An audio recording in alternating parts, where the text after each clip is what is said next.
This portion of Life in the Now TV is brought to you by Pilgrim Rest Missionary Baptist Church.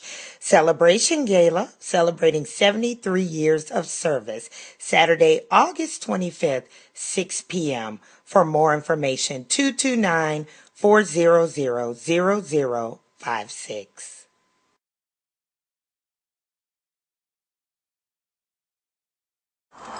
Okay, we are here live at Pilgrim's Rest.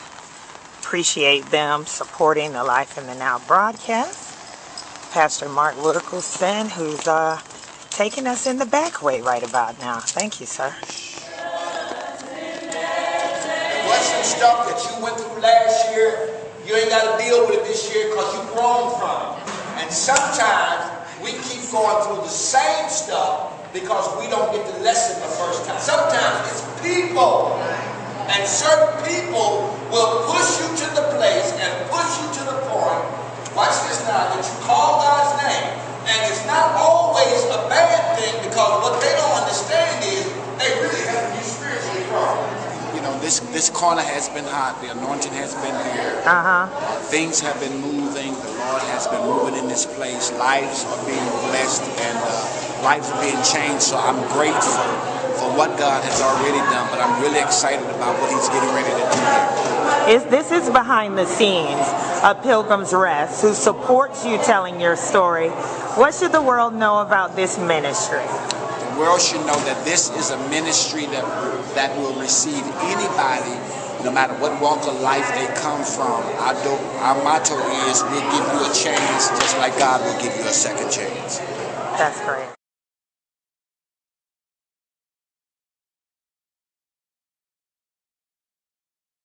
We're back with Pastor Mark Wilkerson. Pastor Mark is the pastor of Pilgrim Rest Missionary Baptist Church in Bainbridge, Georgia. Pastor Mark, you have basically gotten my attention. We are friends. We always, joke around. We play around.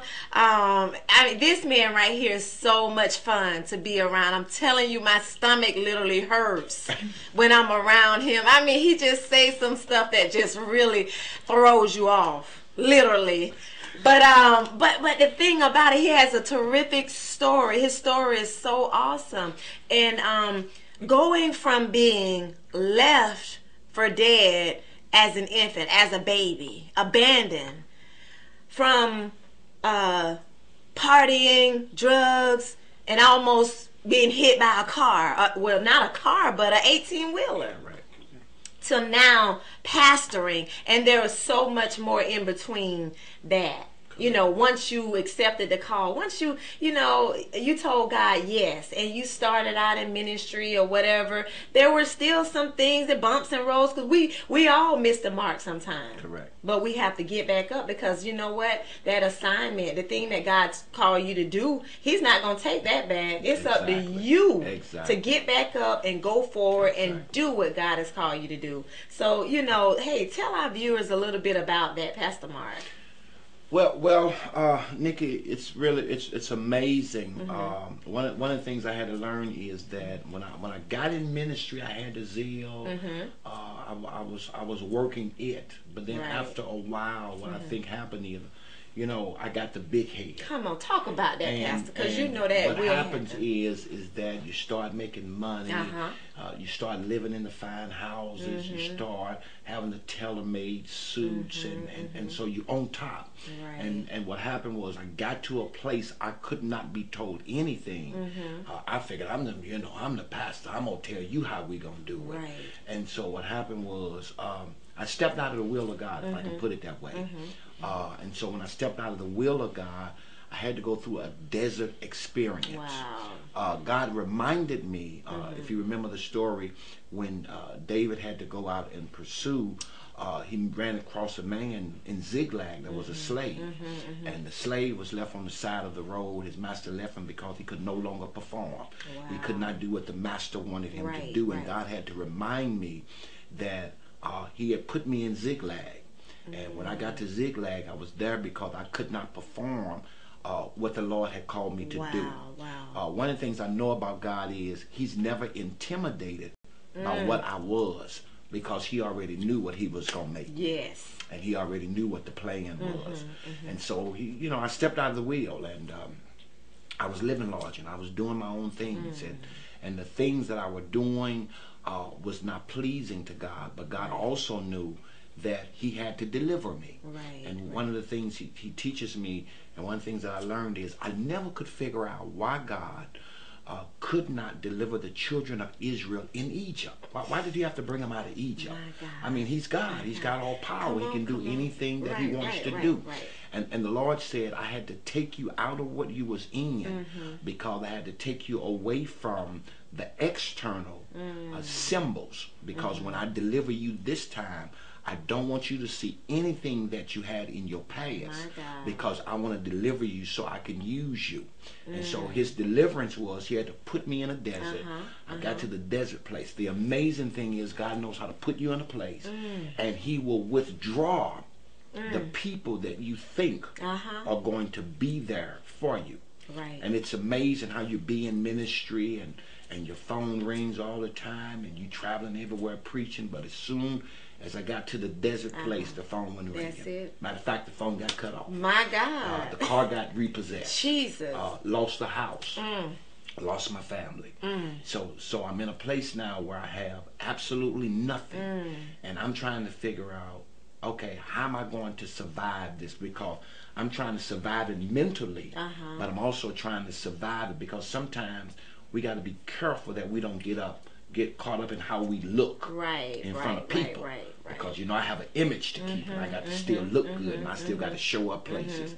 But what happened was, not only did he put me in the desert place, but he took the stuff that I thought I had to have, the clothes, the jewelry. He took everything. So I had to start piling stuff and giving away stuff and selling stuff to survive, to make it. And so one day I looked around, I didn't have absolutely nothing. Didn't have nobody to call, wasn't nobody there. And I often tell folks that, it's amazing who he will send.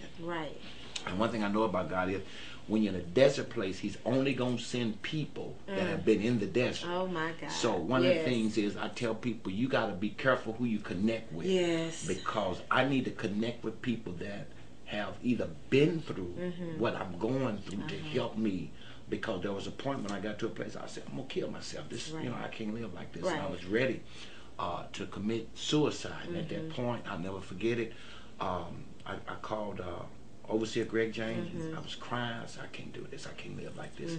People are talking about me. They're laughing at me. I lost everything. What do I have to lose? I lost the car. I lost the house. I lost the wife. I lost the kid. I lost everything. So what do I have? I said, I can't even get a speaking engagement. Wasn't nobody even calling me to preach. So, I said, I was ready to, I was ready to give it up. And God fixed it. And he's an orchestrator. One of the things I learned about God is he's an orchestrator. And looked like to me, he waited till Greg James got out of jail, and he started orchestrating him into my life because he knew Greg had been in the desert. And people that have been in stuff, they can help you get out of it. But he fixed it where somebody would pay my electric bill, somebody would buy me some groceries. But he never let anybody give me anything where I would have it. Let me tell you. He would just send them. Let me tell you. I was reading that story about the children in Israel. The children the children of Israel when they were in the desert. Exactly. Now, when they were in the wilderness, God would only give them so much to sustain them for that day. He told them, don't worry about tomorrow. I will give you some more. Don't try to store this stuff up, because when you do, it's going to spoil. It's going to go to waste. Now, if he had gave them more than enough while they were in the wilderness, then they would have thought they done arrived again. They would have thought that this temporary place has become my Canaan land. And he knew where Canaan was. He knew where he was going to take you, Pastor. But he couldn't, in that position, in that place, he couldn't give you, he couldn't have anyone to come and just give you $5,000 and tell you, here, let me pay all your bills, let me give you. No, he was going to make sure that this time that it was him that was going to sustain you. I know, because I was in that place.